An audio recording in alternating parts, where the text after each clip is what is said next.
आपण आणे या गावात आलेलो आहोत आणि आणे या गावाचं वैशिष्ट्य म्हणजे इथे श्री रंगदास स्वामी महाराज यांच्या पुण्यतिथीनिमित्त मोठी यात्रा 2 दिवस भरत असते आणि ही पुणे जिल्ह्यातील जुन्नर तालुक्यात हे आणे गाव आहे आणि या आणे गावाचं या यात्रेचं वैशिष्ट्य म्हणजे या ठिकाणी आमटी भाकरीचा महाप्रसाद ठेवला जातो, अगदी मोफत ठेवला जातो आणि या महाप्रसादाचं वैशिष्ट्य म्हणजे 500 लिटरच्या कढईमध्ये आमटी बनवली जाते आणि अशा 75 कढया आमटी या ठिकाणी या 2 दिवसात बनवण्यात आली आणि या 75 कढयांमध्ये 500 लिटरच्या हिशोबाने जवळजवळ या 12 लाख रुपयांचा मसाला आणि इतर पदार्थ या आमटीसाठी बनवण्यासाठी वापरण्यात आले आणि या आमटीचा लाभ सुमारे 2.5 ते 3 लाख भाविकांनी घेतलेला आहे।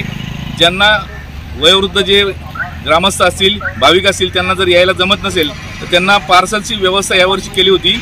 50 रुपयाच्या प्लास्टिकच्या किटलीमध्ये ही आमटी 5 लिटरची आमटी पार्सल देण्यात येत होती, सशुल्क होती। परंतु या यात्रेच्या वैशिष्ट्यपूर्ण आमटी भाकरीमुळे ही यात्रा पूर्ण महाराष्ट्रात नव्हे तर पूर्ण भारतात प्रसिद्ध आहे। या यात्रेचं एक वैशिष्ट्य म्हणजे आणे या गावामध्ये 2034 सालापर्यंत ही जी आमटी आहे, जो आमटी महाप्रसाद बनवण्यात येतो, या दानशूर लोकांच्या देणगीतून बनवण्यात येतो। 2034 पर्यंत देणगीदार उपलब्ध आहेत।